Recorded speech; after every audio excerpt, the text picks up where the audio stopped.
तो हमने स्टार्ट किया है कि किसी माध्यम में यांत्रिक ऊर्जा का संचरण तभी होता है जब उस माध्यम में प्रत्यास्था गुण पाया जाता है।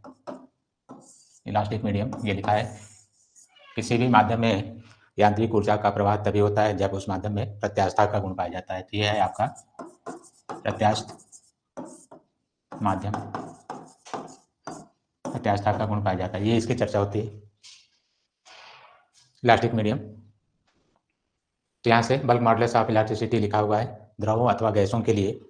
तो यहाँ पर सिंबल हम लोग दो यूज करते हैं, पहला जैसे कि बी या दूसरा सिंबल आप के यूज करते हैं, लेकिन हमने के इसलिए नहीं यूज किया है क्योंकि यहाँ पर के का मान जो है आप तरंग संख्या के रूप में भी जानते हैं, या उसको प्रोपोगेशन वेक्टर के रूप में, और इसको कोणीय तरंग संख्या के रूप में, तरंग संख्या नहीं बल्कि कोणीय तरंग संख्या के रूप में।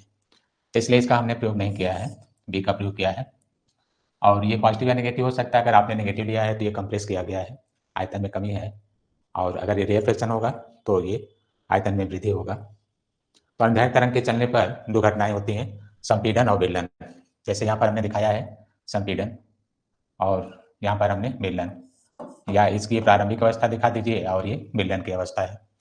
मान लीजिए कि प्रारंभिक अवस्था है तो ये इसकी वास्तविक आयतन हो जाएगा, और अगर ये संपीड़ित हो गया तो आयतन में कमी हो जाएगा, अगर ये बढ़ गया तो आयतन में वृद्धि होगा। तो इस तरह से हम मान ले रहे हैं कि ये इसकी प्रारंभिक अवस्था है, और ये जो डिस्प्लेसमेंट पोजीशन दिखाया गया है ए की 1 और 3 के मध्य देखिए x है, और ये x प्लस डी एक्स है। हम 2 और 4 के मध्य यहाँ पर y प्लस डी वाई, और 1 और 2 के मध्य ये y मान लिया है। इसमें एक इस तरह का है, थिकनेस के रूप में है, और एक वर्टिकल पोजीशन के रूप में है। ध्यान दीजिएगा, एक मोटाई के रूप में है क्योंकि ये एरिया लिए हैं, ऐसे एरिया। तो अगर ये एरिया है तो इसके आगे बढ़ेंगे तो ये मोटाई मिलेगा, जैसे एक एरिया के बाद इसको कंबाइन करिए, दो करिए तो ये मोटाई बढ़ जाएगी, तो dx इसकी मोटाई है। Cross section area into dx जो है इसकी प्रारंभिक वॉल्यूम हो जाएगा। तो उसको हम लिखकर दिखाए हैं यहाँ पर a into D x. Cylinder shape में क्रॉस सेक्शन एरिया है जिसकी मोटाई है dx, थिकनेस। तो आप कह सकते हैं कि ds क्या है यहाँ पर, थिकनेस, थिकनेस है। इसी तरह से dv आप याद करेंगे a into D Y, A into D Y. तो ये क्रॉस सेक्शन एरिया है और डी वाई उसमें चेंज इन लेयर। जैसे कि क्रॉस सेक्शन एरिया के साथ अगर कोई कंप्रेशन या रेफ्लेक्शन लेंगे तो लेयर में कितना परिवर्तन है, वो डी वाई है। तो चेंज इन वैल्यू तो ए इंटू डी वाई, जहाँ ए की वैल्यू कांस्टेंट है। तो इस तरह से हमने दाब का मान लिया है डीपी, जो दाब में परिवर्तन है। अगर माइनस है आयतन तो दाब में वृद्धि, अगर प्लस है तो दाब में कमी, माइनस है तो दाब में वृद्धि। तो यहाँ पर कह सकते हैं इंक्रीज इन प्रेशर, क्योंकि आपने माइनस लिया है, प्लस भी ले सकते हैं, इंक्रीज इन प्रेशर। इस तरह से दाब में वृद्धि। वैसे तो आप इसको स्ट्रेस के रूप में लिखते हैं, दाब में वृद्धि है, लेकिन आप इसको स्ट्रेस के रूप में लिखते हैं, स्ट्रेस। दोनों में अंतर है, जब आप प्रेशर इंक्रीजेस लिखेंगे तो वो वैल्यू वहां पर दिखाया गया है, और उसके अपोजिट जो होगा स्ट्रेस का डायरेक्शन होगा। तो वहां से हमने ये डीपी ज्ञात कर लिया है और इसका मान ले लिए हैं, क्योंकि अपोजिट स्ट्रेस का प्रभाव जानने के लिए ये माइनस को हम प्लस कर लिए हैं, और उसे स्ट्रेसिंग फोर्स हमने निकाल लिया है। यहाँ से एफ की ये वैल्यू आ गई है, यहाँ से डीपी को हमने ब्रेक कर दिया, D F upon D A को इधर लिखा, F equal to D A D Y by D X. A यहाँ से कैंसिल हो गया था, इसको हमने डिफ्रेंशिएट कर दिया विथ रिस्पेक्ट टू एक्स। तो डिफ्रेंशिएट करने के बाद ये वैल्यू आ गया। देखिए जब डिफ्रेंशिएट करेंगे तो D two Y by D X square हो जाएगा, और यहाँ D F by D X निकालना है तो डी एक्स इस साइड आ जाएगा, ये डी एक्स आ गया। तो आपने इस पर कितना फोर्स अप्लाई हुआ वो आपने ज्ञात कर लिया। फोर्स का डायरेक्शन स्ट्रेस के अपोजिट होगा, तो जो चीज माइनस है हमने प्लस करके ले लिया है। अब वर्क डन बाई फोर्स आप जानते हैं मास इंटू एक्सलेशन होता है, वर्क डन बाई फोर्स। तो मास को हमने लिखा है वॉल्यूम इंटू डेंसिटी, और वॉल्यूम हम क्या ले रखे हैं बताए हैं, ए इंटू डी एक्स। तो A into D X rho, और acceleration D two Y by D T square, इसको हमने थर्ड इक्वेशन मान लिया। ठीक है, जो बाय बल है द्रव्यमान गुणित न्यूटन का नियम आप पढ़े होंगे, द्रव्यमान को आयतन गुणे घनत्व, तो आयतन को ए इंटू डी एक्स और रो, इस तरह से हमने इसको ज्ञात कर लिया। अब दोनों को तुलना कर लिया, डी एफ का मान यहाँ पर भी है देखिए।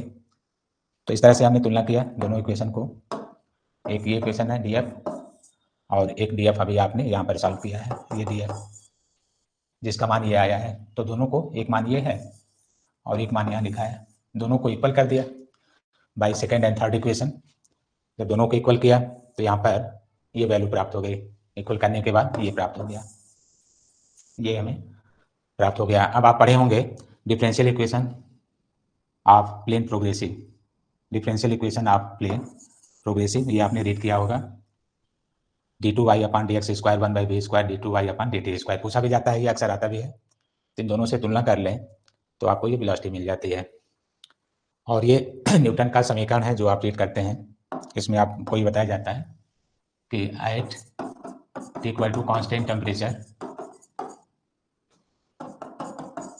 Eight constant temperature velocity of longitudinal wave in gases medium, gases medium longitudinal wave, तो आप लिखते हैं ई बाई डी या बी बाई रो, जो कि हमने यहाँ पर लिख रखा है B by rho, B by rho. इस तरह से आप इनको प्राप्त कर लेते हैं। तो ये एक ऑब्जेक्टिव क्वेश्चन भी आपको मिलता है कि गैसीय माध्यम में अंधर तरंग की चाल या किसी द्रव माध्यम में अंधर तरंग की चाल माध्यम की प्रत्यास्थता तथा घनत्व पर निर्भर करती है। तो ये प्रत्यास्थता हो गया और ये घनत्व हो गया।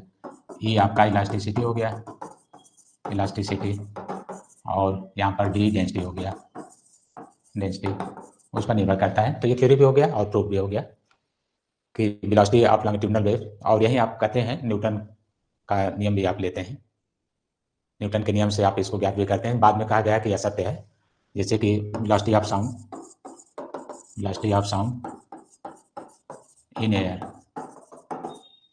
According to Newton's law. ये क्वेश्चन है न्यूटन्स लॉ, तो आप जो लिखेंगे वो रॉन्ग पाया गया, क्योंकि उन्होंने ये बताया कि ई जो है स्थिर ताप पर गैसों की प्रत्यास्थता वायुमंडलीय दाब के बराबर होती है। तो उन्होंने एटी को पी कहा और डी लिया, पी को एटमॉस्फेरिक प्रेशर कहा, डी डेंसिटी ऑफ एयर उन्होंने कहा। तो इस तरह से एयर में जब आप इसे ज्ञात करते हैं तो यहाँ पर 1.01 इंटू 10⁵ अपॉन 1.29 इस तरह की वैल्यू आती है, जो सॉल्व करने पर लगभग 280 मीटर पर सेकेंड ये आती है। Velocity of sound in air, velocity of sound in air which is wrong. बाद में आप कहते हैं कि ये गलत है। तो इस तरह से एक आपको हमने प्रूफ दे दिया और ये वैल्यू भी बता दिया कि क्या होता है, कैसे होना चाहिए। तो ये टॉपिक क्लियर हो गया, अंदर तरंग की चाल द्रव अथवा गैस माध्यम में